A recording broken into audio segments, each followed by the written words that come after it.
What up, guys? I'm former UFC fighter and current owner of Easton Training Center, Elliot Marshall. I'm Scott Nickel, teaching pastor at Flatirons Community Church. Scott, am I fucking going to hell? Yes. Welcome to the Saint And the Sinner.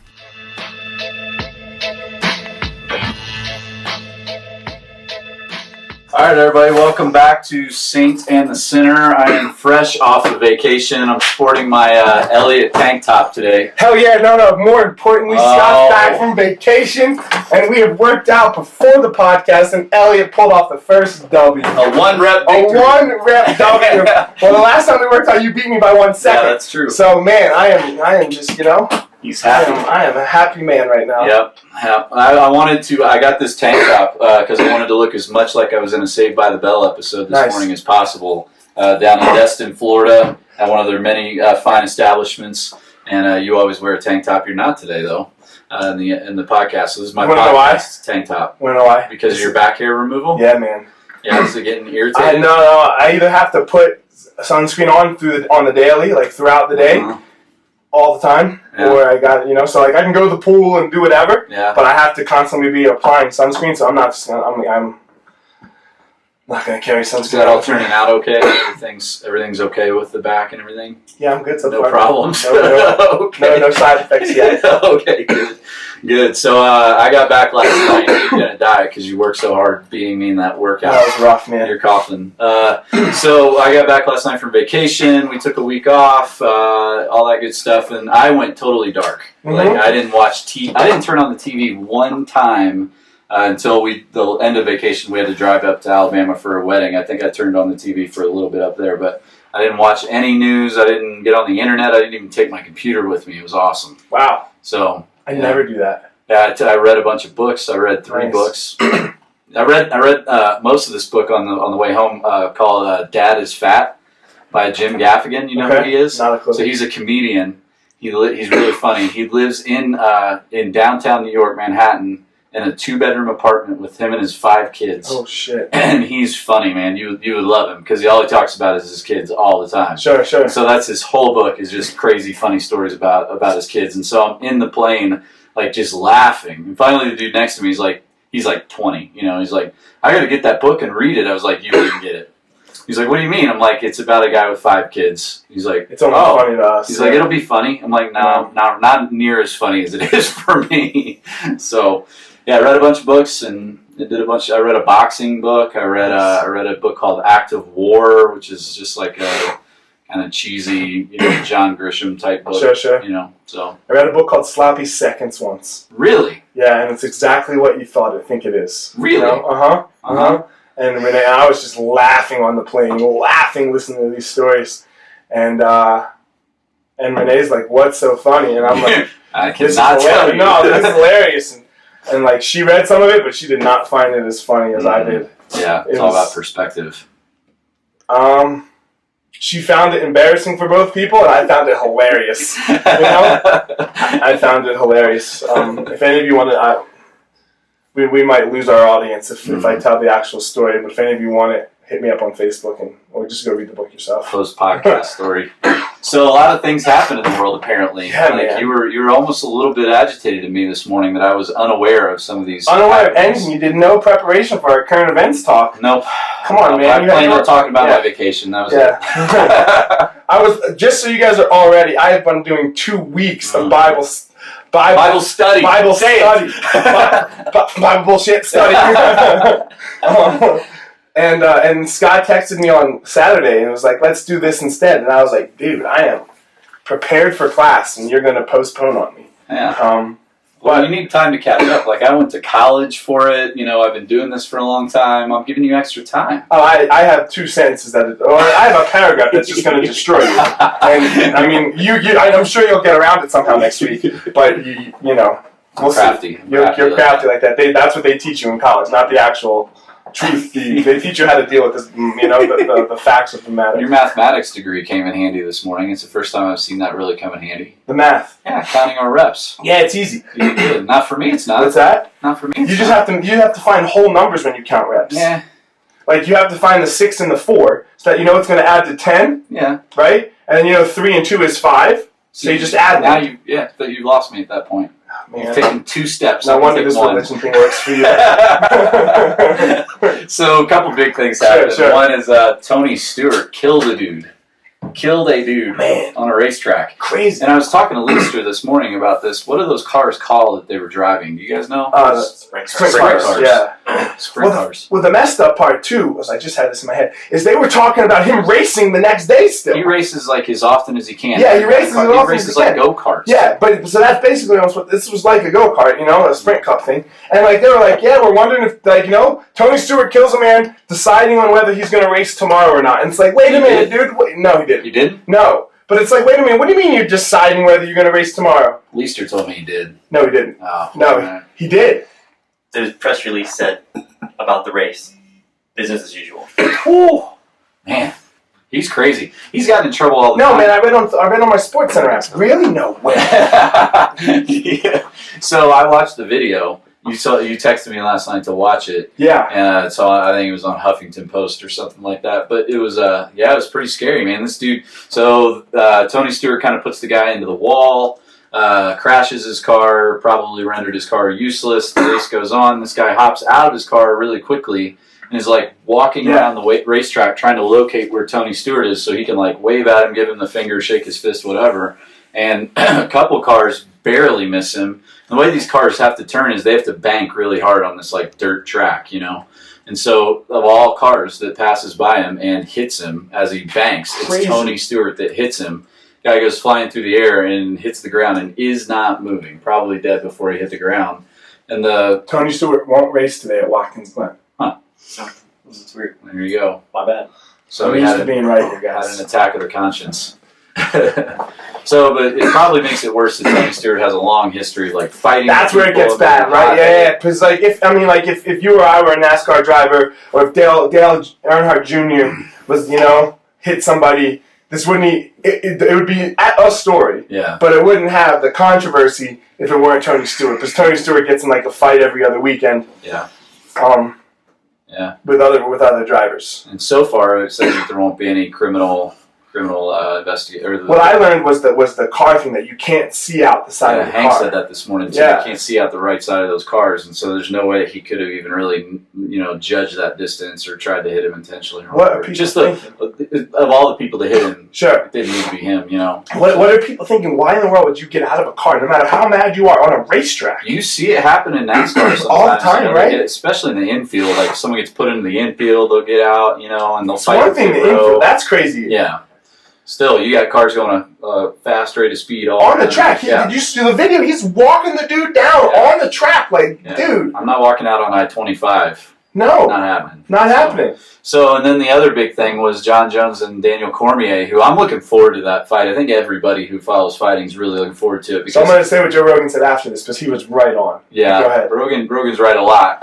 But Cormier seems to be gaining a lot of steam, as far as popularity. A lot of people think he really can beat Jones. He can. Cormier, and I think he can too. He can too. Cormier is a very good smack talker. He's a pretty articulate guy. He's intelligent. Very intelligent. Got a couple kids, all that kind of thing. And then Jones has never been a good smack talker. Like, it's never seemed to me like he's real comfortable with hyping a fight or being like the antagonist, that kind of thing. And they've immediately kind of just dove into this war of words.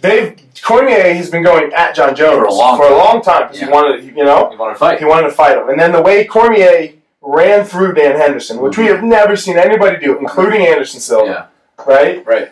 Just ran through Dan Henderson. Like, through Dan Henderson, who's a great wrestler. I think an Olympic alternate, Cormier was an Olympic wrestler. Cormier was an Olympic wrestler. But normally, most of the time, that's like, it cancels itself out so much, but man, he just, like a rag doll, And then Gustafson, who was supposed to fight Jones, got hurt. So they threw Cormier into this fight. Which makes sense, because Cormier was the number 2 contender. Right. Which rarely happens. Normally the number 2 contender isn't ready. Right. He's probably just that's how TJ Dillashaw's the champ now. Right. Was that the number 2 Rafael Asuncao wasn't ready. Who beat Dillashaw wasn't ready, so Dillashaw took it, and now he's the champ. Yeah. And Cormier's got 2 bum knees. He's postponing surgery, partially torn ACL. But he's been that way for a while. Yeah. But you have to postpone surgery to be the champ, man. You don't know. Look at what happened to Rashad a couple you years may not ago. get the shot He again. went a year and a half without getting the shot. You know, Yeah. he was owed the shot. You know, and then got hurt, and then a year and a half goes by. You know. So anyway, on Monday, the UFC kicks off a press tour with these two guys, and they, you know, travel around the country hyping the fight. You know, the two of you, like the main event and the co-main event. And just so everybody knows, that those press things, typically at the end, they literally have them face off like they do at the end of the weigh-in. These dudes are gonna normally will face off 100 times. 100 times in the next month. Yeah. You know. Yeah. And so I didn't see the video yet. Where was it? Do you remember? It was at the MGM Grand. At the MGM Grand. They this was not like a pro wrestling fake scrap. Mm-hmm. This was a full on scrap. Like they're both gonna get fined. Who started it? Cormier did. He pushed him, you know, and then John Jones was just like, "All right, here it is, baby," and they fucking scrapped. Did anybody get hurt? No, nobody got hurt, but there was like 30 dudes involved. Yeah, I was gonna say it would not be fun. There's a great picture. There's a UFC representative who's about your size, trying to get in the a really big dude, right? Yeah. Seeing like after the push, sees John Jones coming back, and he tries to like get in the middle of him. And there's a picture of him just like this petrified face, and him just stuck in the middle. It was crazy. So anyway, they scrapped on Monday, and then Thursday or Friday it was.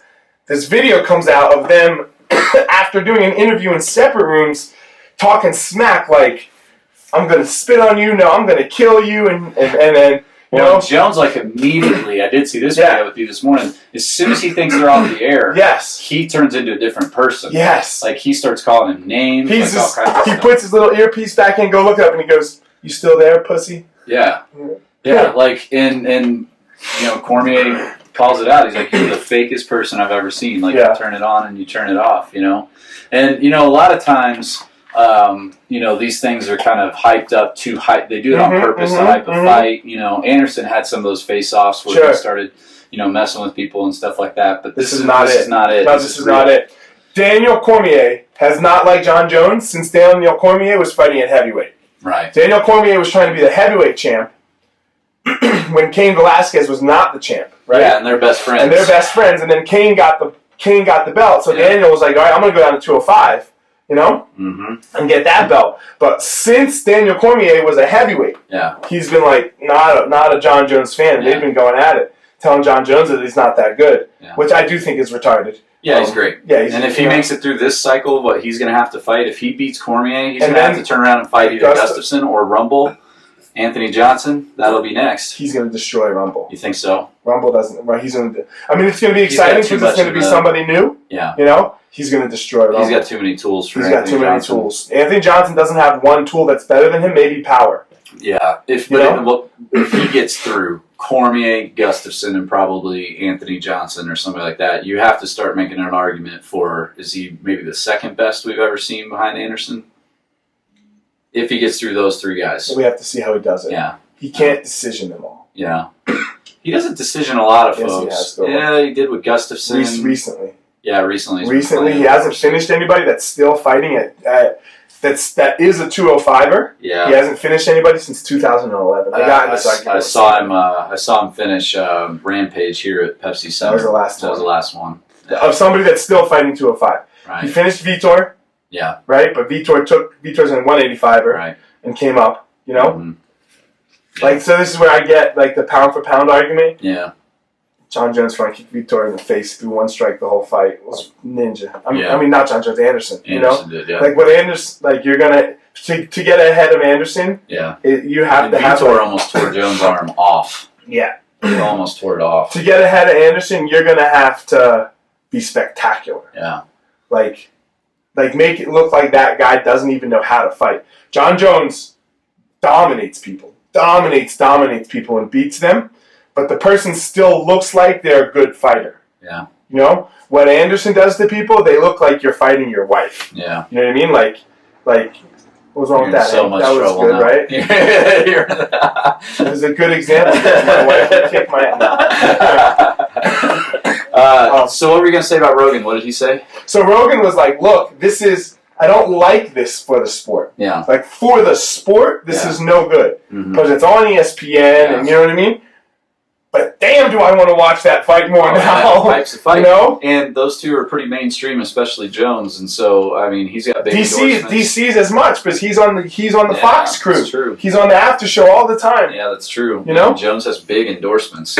So that fight will probably, it wouldn't surprise me if it's one of the biggest gates. It's going to break $1 million on the pay-per-view. I might be Where's there. it at? It's in Vegas. I might be there. When is it? September 27th. Somebody else on that card, or are you just going to go? I can't quite say yet. I can't release anything. All right. We'll talk after the podcast. We'll talk after, yeah. I'm real, you know? Yeah. I might be there. That's going to be a good fight. I would like to see that one. That'd be worth seeing for sure. I don't pay for it often. Yeah. But that's one I would pay for even if, you know.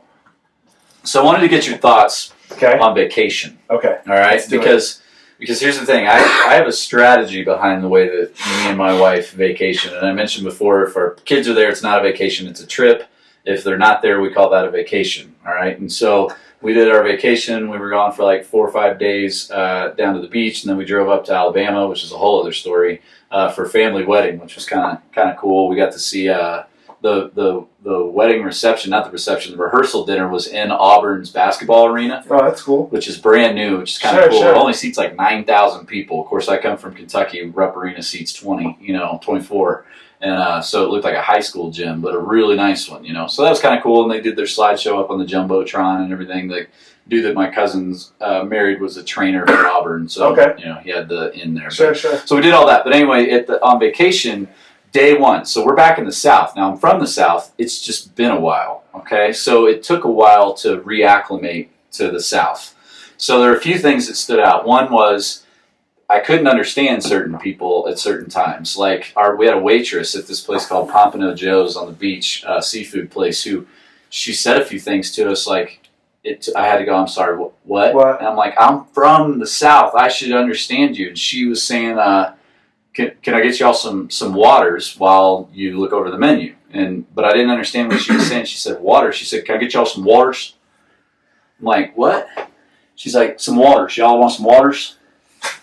Water. Okay, yes, we'd love some water, So that was a little bit of a shock to the system. Eventually we reacclimated. And here's the thing I do. I start talking like whoever I'm around. And I don't know if you've ever noticed this about me, but I do this. Do you curse a lot after you were with me? I do, like exponentially more. Really?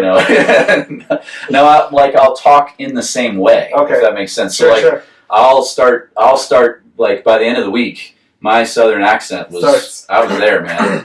It's gone already. Yeah. When I moved out here, I had some people I actually got a haircut once out here. I don't think I've had a haircut out of place in 7-8 years, but I got a haircut out here, and these women in this place that I was at were like, listen to him talk, he sounds like what do they say, Matthew McConaughey. So I went home and I told my wife, I was like, these chicks really liked me, they thought I sounded like Matthew McConaughey. It's like apparently all Southern accents sound the same, but so that was a shock to the system. But the big thing that pissed me off, like day one, we went out and we paid the rent for like a couple chairs and an umbrella, so we just sit out there all day. That's all we wanted to do. And this family of absolute rednecks, like a dozen of them, come bring all their stuff out, all their coolers out. They're crushing like Miller Lite all day long. There's one lady with them who literally sits in the chair all day. I never saw her get up. I don't know how she peed because she was drinking beer all day. And she never got up, didn't go in the ocean, didn't go in the water. That's where everybody goes to pee. Nobody goes in to go to the bathroom, right?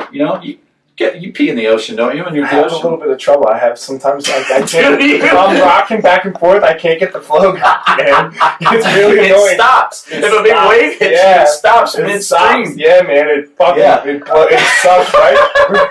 I can't. So, do you ever go to the ocean with me and you just see me standing there for 20 minutes, like trying? I'm trying to pee. My wife, every time she would come up to me in the water, she would always 10 feet away. She'd go, "Are you peeing?" Be like, "No, I'm not right now." Then I would always wait till she was a little closer. Sure. Like, I am now. But this chick never got up, never went to the bathroom, or went into the ocean. Just sat there all day with this speaker between her knees, listening to the worst music in the world. The Jesse's Girl was the first song that came on.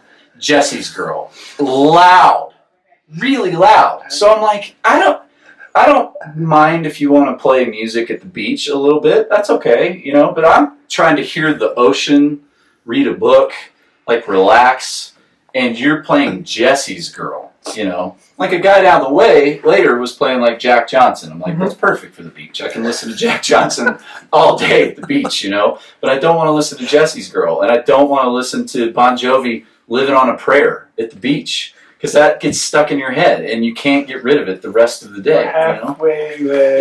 Yeah, and then the key change, you know, it sticks in your brain. So, I don't like that. I don't like when people at the beach think that like everybody else wants to hear their music. So I don't like that in general. I listened to. I was talking to somebody about this. It pisses me off. Not even at the beach. Driving is where it makes me the most mad. So if somebody's like got the windows down? No. Nothing to do with music. But when it's all about them. Like they're missing their exit, right? And they'll cut across 3 lanes of traffic. Yeah. You know what I mean? Yeah. And like, boom, almost cause 3 accidents and then make their exit. Yeah. You know? Yeah. Dude, the next exit's a mile. Yeah, just turn Just around. get it. Just, you know what? You blew it. Yeah. Don't make everybody else have a bad day. Mm-hmm. This kills me. Lewis, I was talking this about with a friend of mine on the way down to Denver the other day, and he was like, dude, Louis C.K. does a great bit on it, and it was hilarious. He's funny. He's funny as fuck. Oh, he's so funny, dude. Yeah. Yeah. So that one made me mad. The part that I loved was every night. So Destin, if you've never been in the Panhandle of Florida, they have these huge white sand beaches. awesome. And like literally, we've been to some pretty cool beaches. I don't know that there's any more beautiful as far as just the beach and the water. It's emerald green, bluish water, big white sand, no Waves rocks, or no waves? very little waves. I hate no You can waves. walk 150 yards out, and it's waist deep still. You know, so it's good if you do take your kids. It's Sure. It's good. I like waves. I like waves. Yeah, I like the waves. But so every night at dusk at Destin, it's like a real southern thing to do. All these families go out for family picture time, and they hire like legit photographers for this. And it never fails. Everybody's always wearing either pastels or like white with linen, you know? Mm-hmm. And so it's like, and the dudes, the dads who have to suffer through this are just miserable. They're just miserable because they've got like, you know, the 2-year-old in the khakis and the you know, seafoam green polo, you know, and he's having to wear some pink shorts, you know. They're not even the best pictures. Yeah, like they're not even the pictures you remember. I don't get it. No. I've never taken a picture where I'm like, okay, we're gonna go take pictures, you know. And I will say that my family is like, we're terrible at this. We've gotten much better because we've made a solid effort. Like we went to Disney World with Kanan when Renee was pregnant with Simon because we wanted to do a like right at the end of her pregnancy. And we went with my mom and dad. So it was me, my wife, Kanan, my mom and dad, 5 of us. Mm-hmm. We do not have one single picture of the 5 of us. Yeah.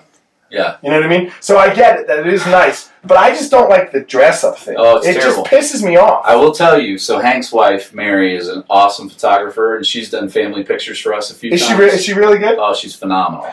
Don't ask him. What's he going to say? I got a story about this. I got a story about that, so hang on to that. Because we're looking at, my wife wants to do some fucking family pictures. Call Hank. Dude. Wow, all right. Hank's getting... Yeah, I'm going to text you right now. Yeah, we've done it several times. She's great. She gets great candids. I've got this picture in my office of Eli. That's the best picture I've ever seen. All right. She's phenomenal. All right. You know? So... I got a photo story too, by the way, but go ahead. So these dudes, they go out every night, and we would be sitting at a beach bar, right? Mm-hmm. You know, for our 4th meal of the day. You know, sitting there with drinks, and I eat raw oysters. My wife gets pissed at me for eating raw oysters. Why? She thinks it's gross. It's like the whiskey thing. Dude, this kills me. It's terrible. She gets mad at me every time I drink bourbon or whiskey. Dude, I'm like, I'm not asking you to do it, right? Yeah. Oh, dude, my wife, when she makes spaghetti sauce, right?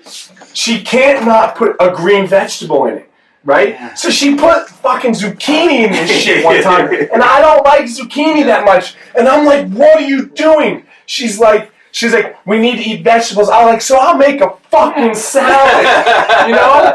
Like, whatever, you know? Don't ruin the spaghetti sauce. Man, she's like, it doesn't taste like anything. I'm like, yeah, I know you don't mind it. Yeah. I was like, how about this, babe? You want something green in it? You love green pepper, right? Throw some in there. Yeah. She hates green pepper. She hates green pepper. She'll never put green pepper in it. And they get mad at you when you want to eat what you like, and it's like, I'm not making you do it. Every time, it never fails. We've been married almost 14 years. Yeah, I hear you. Raw oysters every time. She just goes, and she gets mad. She gets like a guilt trip for ordering. Yeah. Are you going to order those? Like, yeah, yes, on vacation. Of course, this is what I want to eat. Yes, yes. I like this. Yeah, I understand it's gross. Yeah. I don't care. I don't put it in front of your face. Yeah. I don't make fun of you for not liking I'll it. eat all dozen. Yeah, I don't even ask you, man, I can't believe you don't like this, you know? Mm-hmm. Yeah. Just, you don't like it, I do, there it is. Let's be okay with that. You so know? we're sitting there, we're eating all this, and you can watch as people like shuffle out to the beach. Guys are toting their kids out. Just imagine yourself in the scenario. We've all been in it. Yeah. I've never done it at the beach. But it's miserable, It's right? miserable. So we would finish eating, and then we would walk back to our condo down the beach. We had 2 restaurants that were less than a mile away. Nice. We walked to each of them each night. That's how we rolled. We had a third that we did for lunch sometimes. So we're walking back, and everybody's taking pictures. And everybody always assumes when you're not with your kids that you don't have kids. Sure. So, like, as we're walking down the beach, you know, guys would look at me and be like, oh, you'll understand someday. Be like, screw you, bro. I understand more than you. I've got 4. That's why I'm not with them right now, you know? So I had this guy who did that. We walked by, and he had 2 kids, I think. And he had the awesome, like, sunglasses burn thing, white here. I had that it's going to be a great picture. This was great. Yeah, I'm like, that's going to look terrible. And he goes, oh, you'll understand one day. And I went, bro, I totally get it. I got 4 kids. We're just on vacation without them. And he like looked at me like I'd been to heaven and back. You know, he was like, tell me about this thing that you're experiencing right now. And he looks at me and he's like, I'll give you $1,000 for 1 hour. I was like, to do what? Like, what are we talking about? He's like, just take my kids for 1 hour for $1,000. And I was like, without hesitation, no. This is worth its weight, man. Yep. Not gonna happen. So, 2 things. One, the other thing that kills me, getting back on the food thing with my wife, right? I can eat the same thing. Me too. I can eat the same thing. Yeah. And she gets mad at me. Yeah, right? She wants you to branch out. She wants me to branch out. Yeah. And that's risky. And my response to her is, I'm like, look, you need to be happy that I work this way. I was like, because if I liked variety too much, we wouldn't work out so much. You know? So we're walking on the beach. This goes back to, we're walking on the beach, and my wife goes, this is not what I'm expecting to hear. We're walking on the beach on vacation. She's like, so Elliot the other day. I'm like, what are we talking about Elliot for all of a sudden? She's like, on the podcast. I'm like, so I'm going through my mind, like, what did Elliot say on the podcast? And she goes, so he said, you know, he wouldn't change anything because, you know, you have these kids. Yeah. You wouldn't change anything. And she's like, what about you? I'm like, and this is what I said. I was like, that's the stupidest question you've ever asked me. She's like, what are you talking about? I'm like, what do you expect me to say right now? Like, well, actually, I was thinking, you know, if I had to do it over again, I'd probably opt out of this whole venture, you know? That's not the case. Well, you put me in a no-win situation. I wouldn't opt out of my venture. I know. But she's going, what would you say, Scott? Elliot wouldn't opt out of his. What would you do? I'm like, that's a stupid question. Okay. I thought she was saying that I would opt out of mine. No. She wasn't indicting you. She was putting me on the spot. I'm like, what do you expect me to say? If I say yes. You know what you should have said? You should have been like, no, I wouldn't opt out, but it has nothing to do with you. It's only the 4 kids. It's only the 4 kids. It's only the 4 kids. And then vacation got drastically different. Yeah. But that was my point. It's like, here we are, we're on the beach, we're on vacation. Even if there was part of me that was going, you know, I would do, which there isn't. Sure. You know. But even if there was, I wouldn't say it in that moment. No. And even when I say, of course not, that doesn't gain me anything. No. Because what else am I going to say? Yeah. So why do you ask a question like this? But this is what women do. Women ask these questions. We're gonna get in trouble for this podcast. Yeah. So anyway, we had a great vacation, and so we drove up to Alabama, and some of those. And I've been in the Deep South before, but again, I kind of forgot. Like, we drove through some southern Alabama towns. When I say southern Alabama, I mean the south end of Alabama, on the way to Montgomery and through Montgomery. Like, Montgomery. Sure. Like, one of the just epicenters of, you know, racial tension, you know. And we drove through some of these towns, and I was thinking, like, man, I don't want to break down here because they're going to look at me and see tattoos and they'll probably go, you probably have friends who are not white. And because of that, we're going to kill you, you know?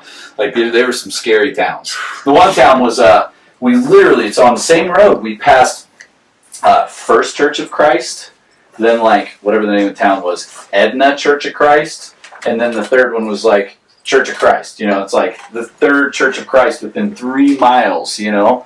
So... What is Hank doing behind me? He's asking us why we have our computer. No, this came shooting up from under the door. What's the Like deal this with came. This is like We old got a school secret text message. Shay, come here. Shay, open the door. You're going to be the first guest on You're the the first podcast. guest. Come here, man. What's wrong? Is that like Guys, old school this is text Shay. message? Shay. This is Shay. My wife says I'm too mean to him. Are you ready? Here you go. What the fuck, man? You know what I'm doing. You know what I'm doing. Like, I'm going to get up and steal the computers right now. Well, no, it has a sign on them. What does it say? Do not use. Oh, so why would you even bother to ask me right now? What am I doing? So hold on. Are you the dude that when your roommate shut the door and put his ribbon on the door? Did you knock on the door? Did you knock on the door? I gotta get my sides Hey man, you want to go get some lunch? Were you that guy? My roommates were my brothers. I would. Yeah, were you that guy? Were you that guy? Were you always interrupting them when they were trying to get a little tail? I probably was. You probably were. You don't even notice it, right? I like Shay. I like Shay. I love Shay. And my wife gets mad at him because she says I'm mean to him, and my response was, no, he's just a pussy sometimes, right? I was like, and I've done this multiple times. I've made people not pussies. So, like, I know what I'm doing. Just leave me alone, right? So, come on, man. You know exactly what I'm doing. Why in the world would you ask? Well, like, I'm going to get up right now and go deal with the Shay, computer. the long answer is he has no idea. I have no clue, bro. The computers. So you're saying I should clock in on an iPad? Oh, you mean we have other computers? Or we have this general manager who does a really good job. His name is Mike, right? And he'll just clock you in later. I was more ready to interrupt your podcast than I am to interrupt Mike's sleep.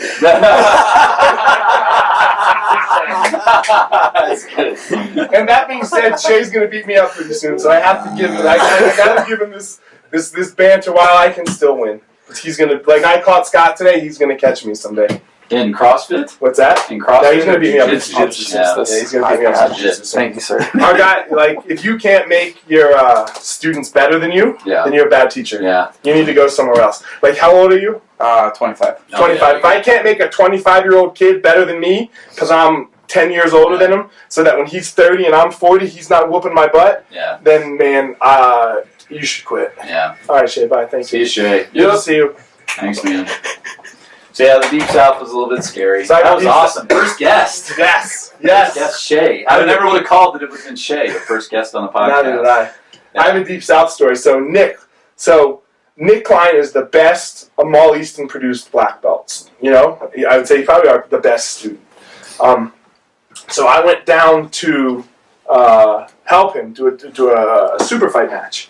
You know, and it's in Alabama. It's in Birmingham. Ooh. So I fly into Birmingham. No, where did I fly into? I didn't fly into Birmingham or something. I don't know what. Atlanta, and then No. I flew into somewhere in Alabama, this small little airport, right? And this guy is coming to pick me up, is what they're telling me, right? So this dude He'll be the one in the white hood. He rolls up in this big white truck, right? Wife beater, like total. Did it have truck nuts? Total Alabama looking, 100. We were behind somebody for like 30 miles with the truck nuts on the back of his truck. Like, those are so ridiculous, man. Dude, I get in, I open the door of the truck, and this motherfucker has a shotgun. Yeah. Just sitting right there. Oh, not even racked? Not even racked. Just sitting. Just sitting right there. And I look at it, and I'm like, huh. Today's a good day to die. Yeah. You know? I was like... Just sitting on the seat? Sitting on the seat, man. Just sitting on the seat, like, oh, my bad, man. And grabs it, moves it over. I was like, oh, shit, dude. Yeah. I was like, throw that in the back. Yeah, put that away, please. I was like, come on, man. Like, my first experience with the Deep South, right there. Yeah. Some fucking... You're a little edgy anyway. Redneck-looking white dude. Yeah. You know, I get in this truck, and there's this gun. Like, I'm like, all right, here we go. Wonder where I'm going. No clue where I'm going, right?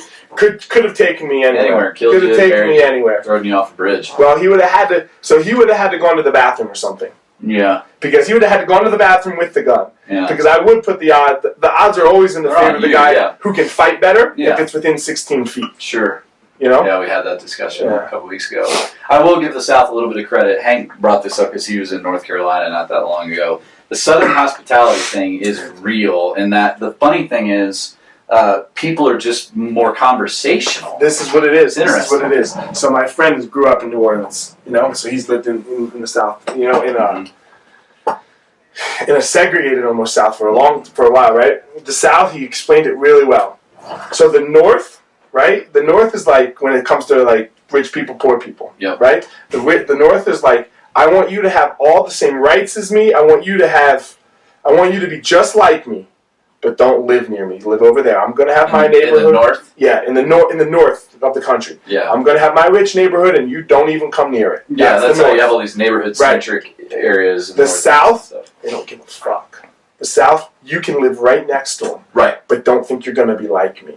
Sure. Right? Yeah. Don't think you're going to be like me. I'm going to be real nice to you. We can eat it. We can do the same fucking thing, but don't think that you're going to be me.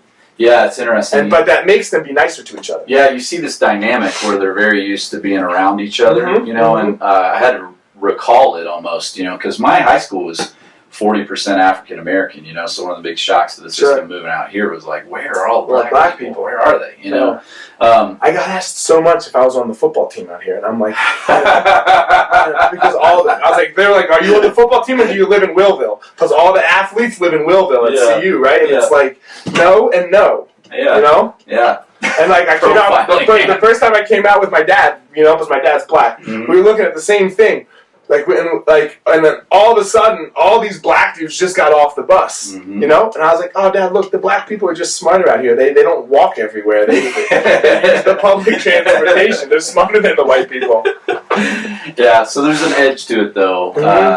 Allie and I were talking about this. Everybody's very conversational. They'll just start talking to you out of the blue. And I'm an introvert, so that was kind of shocking to the system to kind of recalibrate myself. But I got used to it. But there's an edge to it where if you get around kind of southern, kind of upper class white folks sometimes, you feel like they're judging you. And I don't have any other way to put that. Allie brought it up first, like, especially when I would get introduced to people like, you know, they go, oh, what do you do? And here we go. You know, I'm a pastor. And they would look at me and go, really? Like, yeah, really. Be like, where? In Colorado. What kind of church? Non-denominational, I bet. That would be like the line, which is basically like, you're not a Southern Baptist, are you? You know, it's like, not one that you're going to, probably. Yeah, you'd be mad at me, yeah. So there's that edge to it, but in general, it was cool being back in the South. I for sure couldn't live there again, you know, but we enjoyed being back there. So there is a serious part to this conversation I did want to take us towards, and we had a lot of fun again today for a while. But so here's one of my things. Like, I love the mountains, okay? I love the ocean more. I think we've talked about that before. I agree. You agree, yeah. So I think we're going to agree. Maybe. So I love just sitting by the ocean, just being around the ocean, all that. You know, that's my favorite thing. I do think I could live by the ocean. I think I could pull it off, you know. So, but when I go to the ocean more than anywhere else, and I think everybody has a place like that, you know, where... Where's the ocean too? Yeah, so when I go to the ocean, I get this, like, deep sense of there's got to be more than this. 100%. Like, there's got to be more. Oh, yeah. So you get the same thing? Oh, man, that's good. Yeah. What do you attribute that to? Why do you think that is? Why? Because I can realize how small I am. Mm-hmm. I can realize I can realize the fact that we are just so infinitely large, the whole universe, and that could be infinitely small.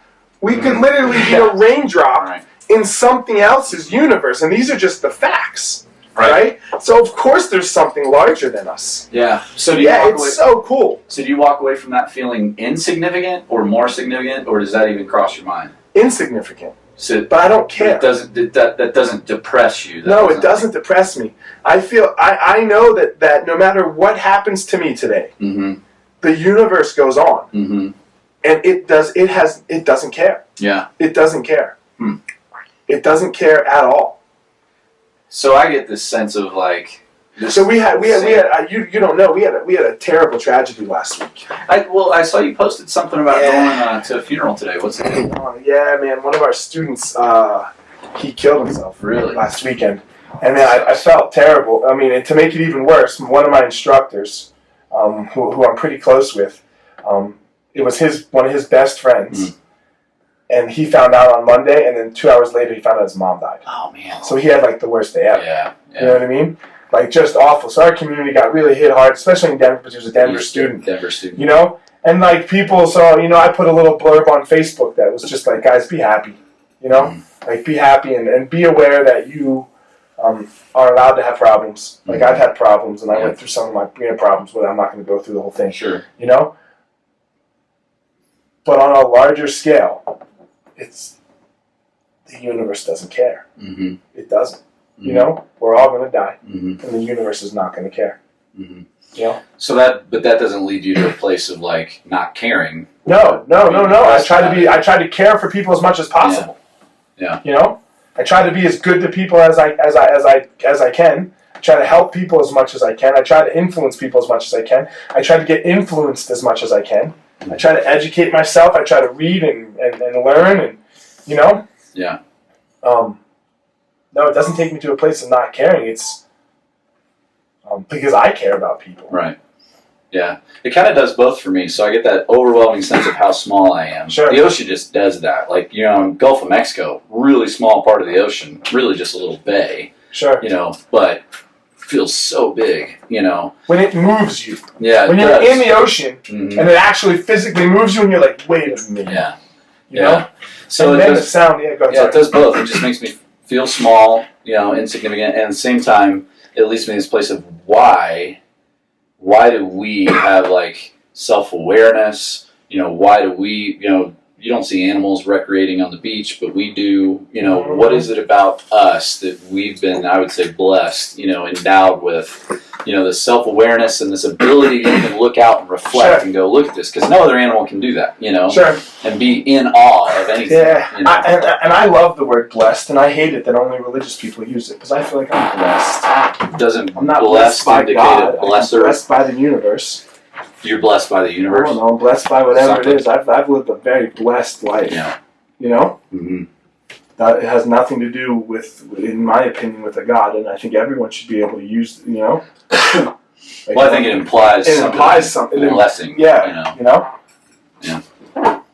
Something. Yeah. And it could just be the universe. I'm a believer in the universe. Sure. And who knows what it does. And maybe the universe is the God. Yeah. In my opinion, I don't know. Yeah. You know, it just doesn't care about me. Yeah, but that doesn't lead you to a place like, you know, we've talked about that with Dawkins. You know, that was one of the quotes I posted of like, the universe doesn't care. That was kind of his bottom line. There's no evil. There's no good. There's no nothing. It just that's not what he says. In the universe.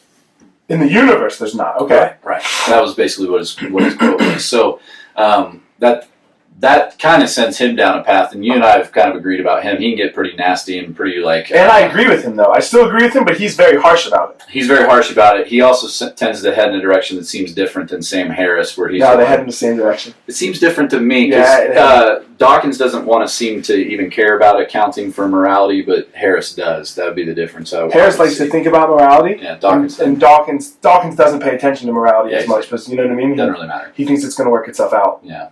You know? So it doesn't... No, he says it does matter. He does? Yeah, it matters, you know?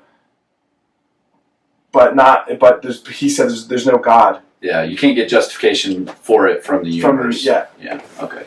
So I think could be easy for somebody to end up in a place of like nothing matters if you kind of land with I'm insignificant and the universe doesn't care, nothing matters. It would seem logical to land in a place of like, so what I do doesn't matter, all that kind of thing, versus being in a place of like, I'm insignificant and significant at the same time because the creator of the universe has endowed me with his image and I'm self-aware and can reflect on him, and therefore, you know.